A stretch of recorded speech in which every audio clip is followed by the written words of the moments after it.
has a thick, raucous tone. It is. I like that. Yeah, that sounds good. That is an 18-watt custom ToneX capture, boosted by a real KLON. There it is. Hey, you told me something the other day that I thought was funny. Yeah. You were talking to a guy who owns a lot of expensive guitars. You asked him if he had. I was like, how many Novos do you have? Yeah. He was like, oh, I've got 3 now because I just traded one for a KLON. I was like, yeah, I guess that makes sense. Like, they're up there now. It is kind of wild. We talked about this on the podcast for a minute, but it's kind of wild that we're at the point that this represents a really top-of-the-line American handmade guitar. Yeah, over countless hours, I'm Wood, sure. Yeah, pickups, sanding, everything. Quality control. It's this thing. 3 knobs and goop. Silly. Silly. But honestly, I mean, look, here's without it.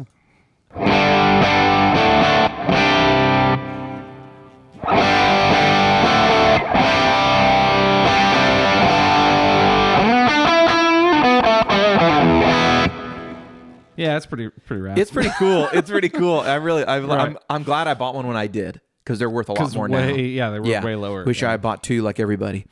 Anyway, so today we're talking about ToneX, and we're talking about boosting, the ToneX pedal. Yeah. It seems to me that this is the way everyone sort of uses this pedal. Predominantly, it's like, here's my amp, and I use pedals in front of it. Right. Sometimes in the packs, I save like, here's an amp, and then here's an amp with a drive baked in. And sometimes a KLON. Yeah, so a lot of times a KLON. Yeah. But I gather from people that's not the most typical way that it's being used. Yeah. Maybe on a smaller board, but and typically use it like this too, right? Other pedals. We've had your board on here. Yeah, just leave it on one preset and use the board. Yeah. So we've got a couple different presets here and a couple different amps, but these are my favorite pedals for boosting, mid-range. You know what I mean? Totally. I don't even really think of these as overdrive so much as overdrive and voices.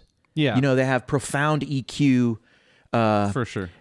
Influence, and that shapes the tone more than just like, give me some more gain. Yeah. Or like a Timmy would that doesn't have that mid push. Yeah. Yeah. So we got a Tubescreamer. This is an 83 TS89, or this is an 86, I think, actually. It's an 86 TS9. This is a birth year pedal. I don't have a birth year guitar, but I have a birth year pedal. That's so good. And then this is a Noble's ODR1. Yeah. This is the second most sort of sought after. This pedal, like these other two, has now become iconic and is going for silly money. Right. And this is the silver box. I think it was made a little later. I don't really quite understand what's different about them compared to the originals and compared to the current day. Yeah. But I see these going for like $600 now, which is wild. That's also. Nuts. Yeah. So, and then we've got the KLON going for $1 million these days. Yeah. And we've also got the sleeper pedal on here, which you can't even see. But if I do that, it's a clean boost. Oh, right. So, because the other boost is like a clean boost is obviously like a MXR micro amp. Just anything. These pedals will not do a clean boost. You can't bypass things. But this actually, when you put a KLON at 0, the circuit is completely bypassed. It's completely sent to ground. All you're left with is output and a little tone. This little capacitor and potentiometer tone control right there. So, let's talk about boosting pedals. Yeah. This is an 18-watt Marshall. We're going to go middle of the drive range like this. Okay. And we're going to boost it clean. And then I'm going to bring in some drive. Okay. And then we're going to try it on all these. Cool. And see how it fits. This amp is an 18-watt Marshall. I would say there's a good amount of high mids. There's a good amount of high end. Not a ton of lows already. It's a combo. We're going to go through some classic amp sounds and see how our, my sort of favorites affect them. How it takes them. How it takes them. Some fit better than others. One pedal might really marry well with a certain amp tone. Yeah. And vice versa. Just like the real world. Exactly like the real world. Yeah, and play this. So this is a 1-2. Yeah, 1-2. This is pretty. Preset, pretty. Like, play this. It's not super dirty or anything.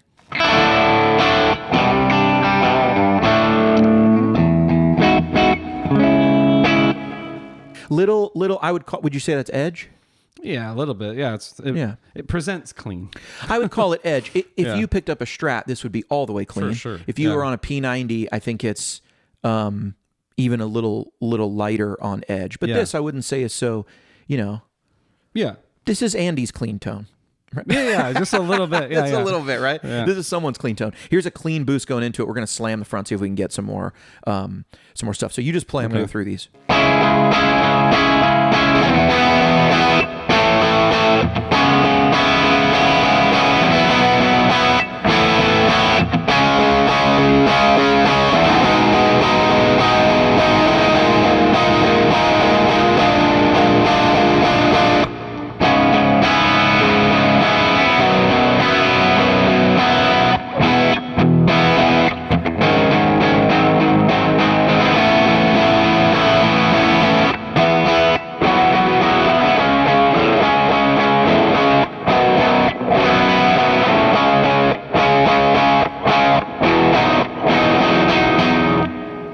Play this one a little bit more. Yeah. Because this is like all the way, like no gain, but you still get so much EQ difference, and I'm boosting it.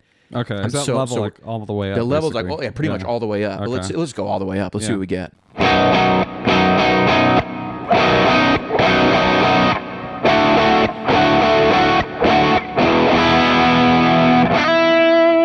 That is a pretty profound difference. Yeah. And just that amount of level is just slamming the front of this thing, maxing out the headroom, giving more drive. It sounds like you turn on a drive pedal, but there's no drive. If I up the drive, play this again, I'll up the drive on this one.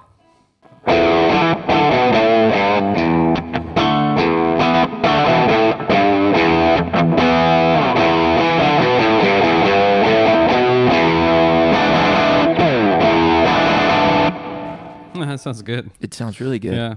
There's something really special about taking an overdrive pedal and really pushing the front of the amp, right, and mixing in some of its own thing. It's almost like you're getting both voices really together. Yeah. Meaning you're getting not only gain from the pedal, but you're getting more of the amp voice. So it gives like a very natural. Yeah. This to me, when we turn it on like this, it sounds like the same amp, but it sounds like a different channel or a different amp. Really, it's a different voice, but it doesn't necessarily hit my ear as like, oh, this is now a completely different flavor. Right. We didn't go Vox to Marshall or something, or play this one again. Just output level hitting it. Okay.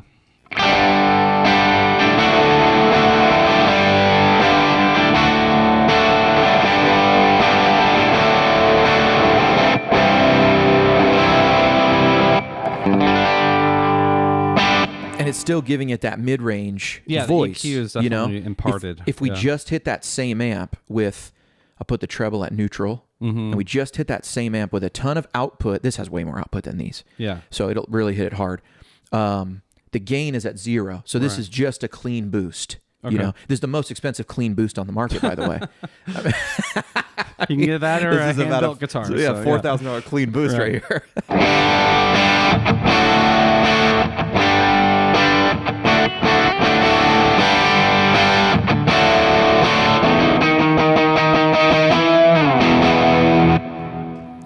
That's really great. It to me, it reminds me of putting the amp on 10. Yeah. You know what I mean? Yeah, totally. So anyway, it's a channel selector amp or a pedal. It's a $4,000 channel selector. Right.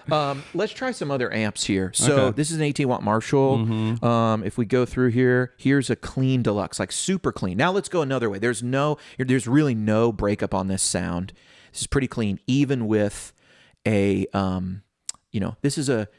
this is a darker, gruntier guitar, so this lends itself to overdrive, but you'll hear how clean this is. Sorry. Okay. Let me put this off. This is like 1-1 or this something. This is 1-1. This is like 3 on a Deluxe Reverb. Right. There's nothing going on.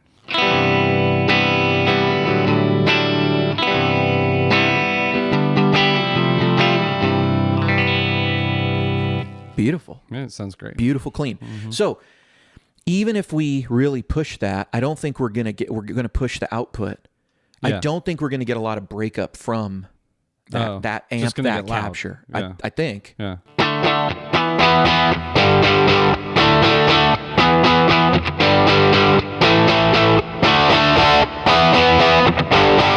Man, that's a good sound. It is a good sound. You want to know a secret? Yeah. This is not. I don't know if this is documented, but I met a guy who worked for Bill Finnegan. Okay. when he was releasing the KTR. Yeah. And there's a whole story behind that, and I won't go into it about the conspiracies and stuff, and people listening and where they would meet and stuff. But the guy told me, I think some people know this, the original idea for the KLON was an overdrive that would add upper mids, which is what it does. This adds a lot more lower mids, like 550, 500. Okay. That's the type sort of mid-range, that really low, squawky, Yeah. But this adds higher mids, a lot of 2K, a lot of 1600, 1200. You get big differences there. It's not quite treble, but it's not even high end. It's high mid-range. The original idea was if we could get an overdrive that added high mid-range, we would have an overdrive that would make a Fender sound like a Marshall. Because Marshalls have a lot of high mids. Fenders have just scooped all the mids. And this pedal was already around and was already the sound of Stevie Ray Vaughan and the blues, and it was low mids. So how could we make it sound like a Marshall? This was the idea. This is a super simple circuit. Yeah. And does it sound like a Marshall? Not really. But it fits. Because of that, it fits that sound fills in super the missing well. frequencies, yeah. So play this. I'll just turn this off and on, and this is an incredible sound because there's like not a lot of mids here, but this really fits like a glove.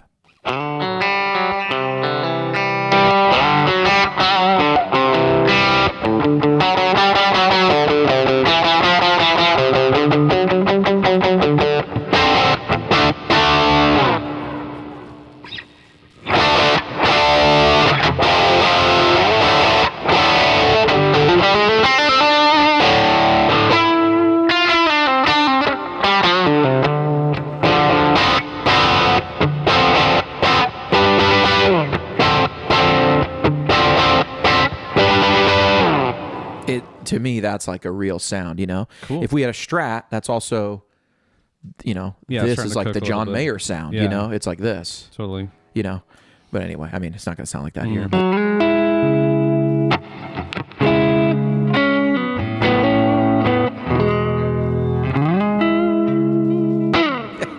Close enough. Good, it's a really good sound, compare that to, boom, Tubescreamer.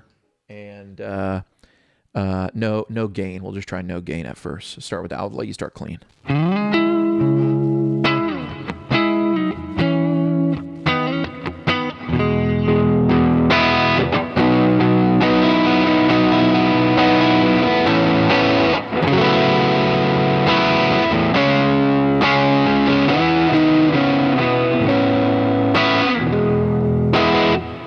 Yeah, it's got a lot more hair on it, fizziness, kind of, Yeah, a lot more fizz, even when I up the tone and stuff.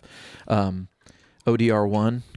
This is like the other green pedal. This is one silver, but it's really completely different. Yeah, it's really the Nashville secret weapon. Yeah, yeah. This is called a natural overdrive. I guess it doesn't sound most like maybe the amp. Maybe at the time it was. Yeah. Right. It doesn't sound most like the amp, but I get what they mean. It doesn't sound like this. Yeah. By comparison. Yeah.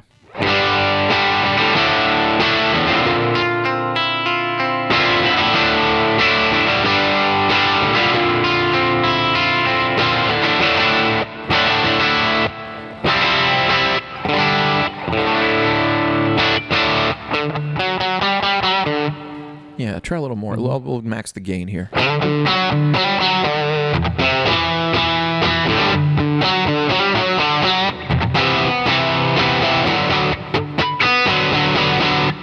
Yeah, I like a lot of gain out of this pedal, but I think the natural moniker comes from the idea like there's still a lot of high end and low end. It doesn't cut those out, so it sounds more natural, like an amp. Okay. Of the Marshall and of this one, what's your favorite? The best sound to me so far has been the KLON and the Deluxe Reverb. We should have put. See, I think it's the price tag.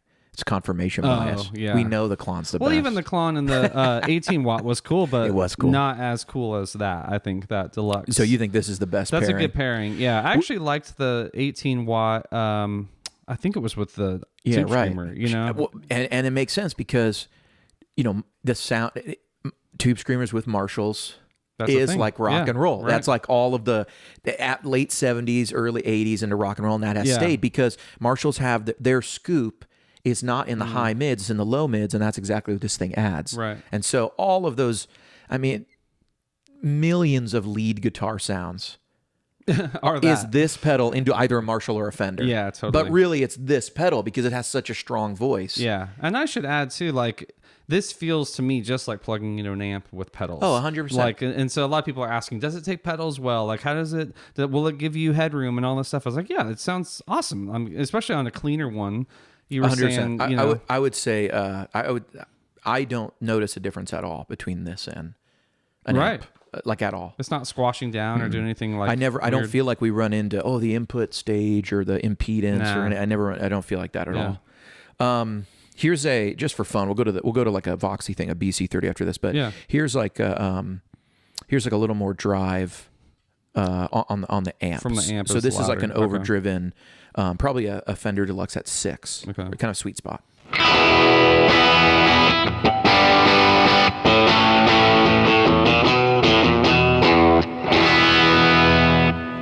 Yeah. Already sounds good. Sounds really good. Let's throw the KLON on here.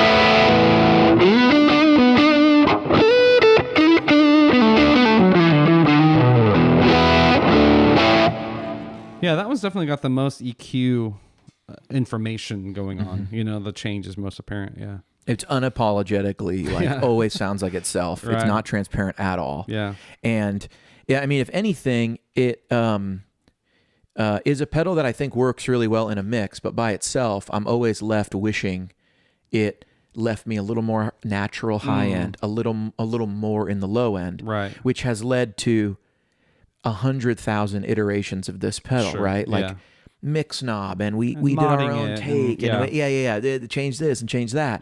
But man, I honestly, it really is kind of the thing you need. Yeah, totally. To me, I never have really built a board without a Tubescreamer on it. Yeah. Or at least even or a digital version. Yeah. You know what I mean? Totally. Having that option. It's what even on my Kemper, right? I put on the green scream or that's what is my lead. Like, you know, that's the voice there. Yeah. Push on the amp. Yeah. It just works really well, I think. So, here's a BC30, and this is the EF86 channel. And this is very clean. So this is pretty like, this tube will be dirtier overall. You know, kind of, it'll get going quicker. So let's see how much dirt we got on this. Yeah.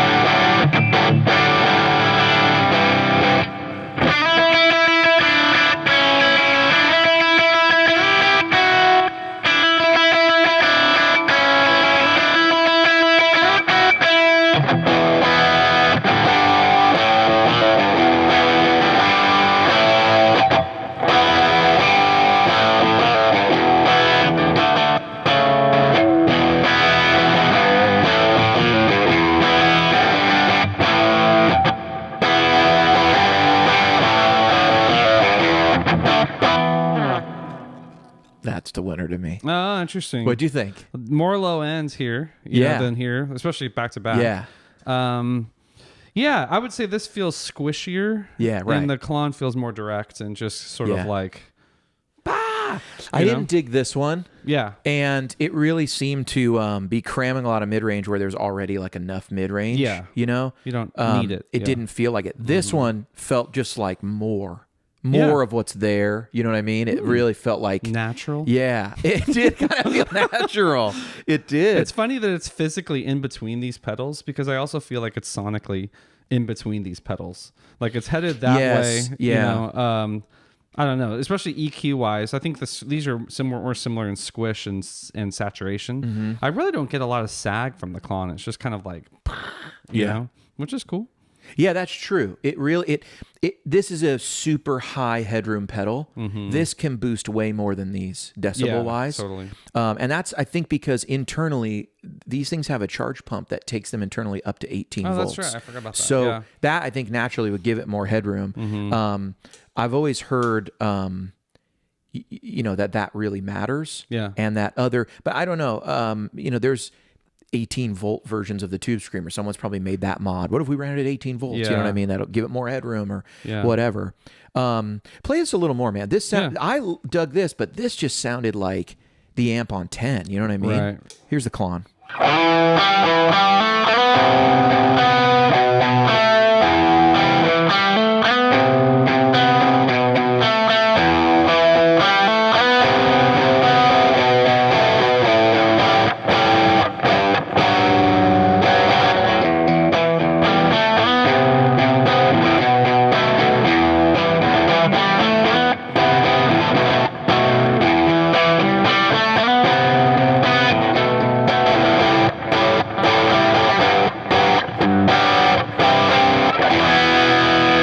Can I change my answer? Sure. It's actually sounded a lot better. You know what it was? The first example, you did a little low end palm mute. And they all really sort of neutered it a bit. But this one, when I switched it on, you were do. And it had still a lot of like depth. And that sounded really cool. And that's part of it. But this sounds really good. This is a good point. I don't ever hear people talk about what pedal sounds better. What are you playing? Are you playing lead? Are you playing rhythm? Are you playing low? Are you playing high? Yes. Like it's always like this always sounds better than this pedal. And it's like, well, application's a lot of it, you know? So totally application's a lot. If you're playing rhythm, you're playing when a singer's singing usually. Sure. I mean, you could be playing rhythm over a time a singer's not singing, but the lead guitar is usually not playing a lead and a solo in the middle of a verse or you know what I mean? And so the rhythm guitar, who's like taking up playing big chords with all those strings, it's natural that it's going to be more of a scoop sound because you're not going to want the mid-range. You're not going to want this pedal's frequencies sometimes. You know, not always. Nothing's a hard rule. Sure. But you're not always going to want the frequencies that this pedal's giving you, maybe even the frequencies this pedal's giving you, right? Because it's going to get right where the vocalist is trying to be. The vocalist needs to be audible when they're singing. You might turn this on when you want to lead because you got to be the vocalist. You got to be more vocal and mid-rangey. Now, not always, because like you said, it depends on if I got a super scooped amp, this might fit like a glove, and we still got a lot of highs and lows. This might fit like a glove, and we still got a lot of highs and lows. So it's all it's like isn't there a tiny little YouTube channel that says like pedals don't have a sound? Oh, interesting. I think I've heard of that. I heard of that somewhere. So it's a profound statement. What are you playing through? You know what I mean? Right. Yeah. Also, this matters. Is this a BC30 EF-M? Sorry, I meant to go to. Here's H. Here's a different speaker completely. And try this, and we'll turn these on. The H speaker. This is the H speaker. So we've gone from a greenback to like an H30. It's technically still a greenback, but heavier magnet. Right.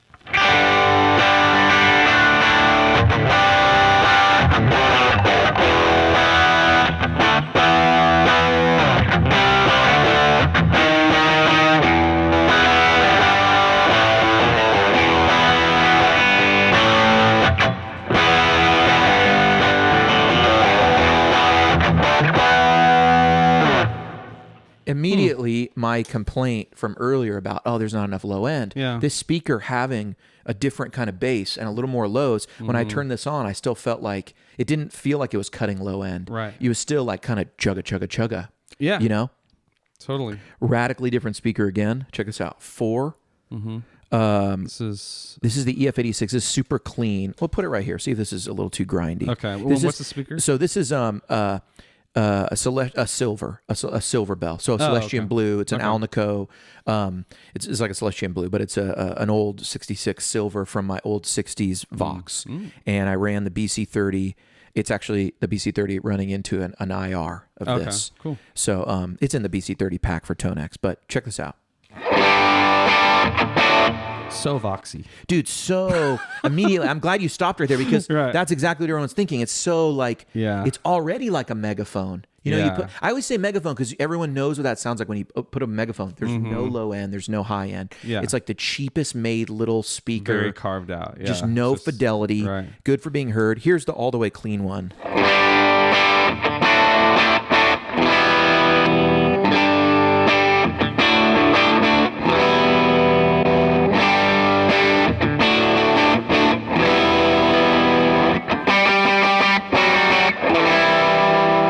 It's a sound for sure. Yeah. You know? Now these pedals are going to react a lot differently, I think. I'll try them all.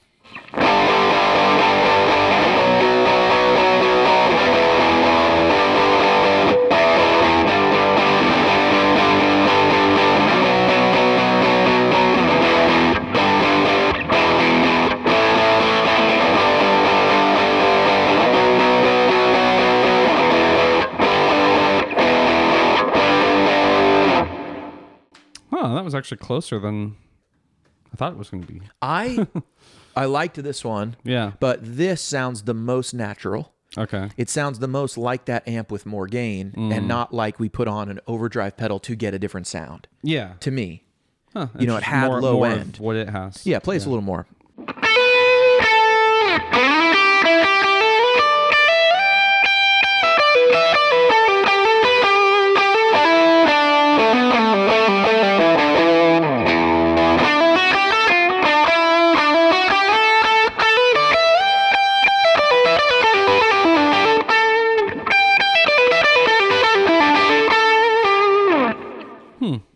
That's interesting. Yeah. To me, this is more like that, another channel of that amp. Yeah. And this is like a lead. You've introduced like some new sound. And that is probably not how I would do it because the order, I would switch them. Yeah. I would want this to push this. Okay. But, dude, fun fact. Yeah. If people want the most mid-range, I didn't set it up to do this. Put your Tubescreamer after your main drive. Oh, yeah. You will get way more of an exaggerated curve. EQ, yeah. And it'll sound, for a lead, that's sometimes the way to go because it'll radically change it. Totally. Before, you're cramming that mid-range into another EQ. And it's trying to do its thing. And it'll do its thing, and it'll put back a lot of bass and stuff. But these two together, how do those sound?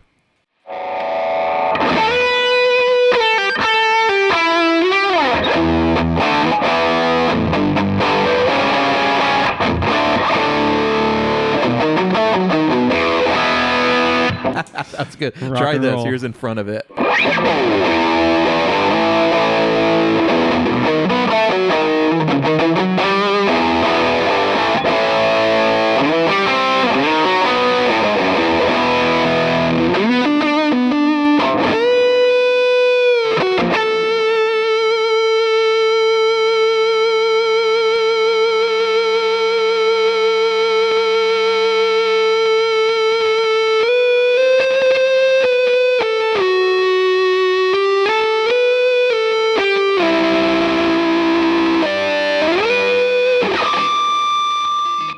It's an Ebo.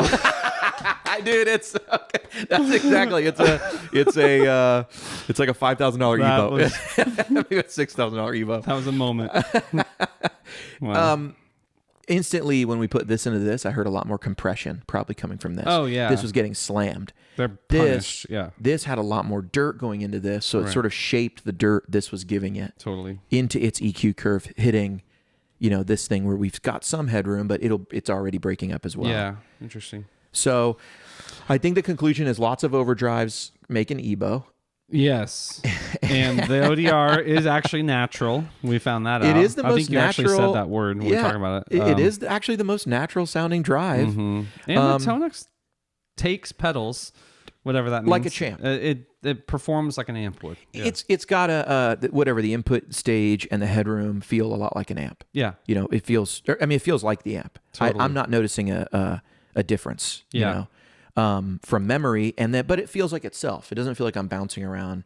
I mean, Totally. everything's working into it, and all we did beforehand was just adjust the level of these amps to all be mostly the same. Yeah. That's it. So that's cool. My favorite, KLON, but everything has its use. Yeah. And an Archer would probably be just as good. I mean, we have that pedal and go back and forth. So I know these are expensive, but there's no, I use the Archer all the time. Yeah. And it's awesome. Totally. No complaints about it. All right. What's your favorite boost pedal? Put it down below. What do you use? Yeah, let us know. What are you boosting with your ToneX? We should try this with like Quad Cortex and other stuff too. Yeah. Yeah. I like it. All right. HW and the Suze. Out. Later.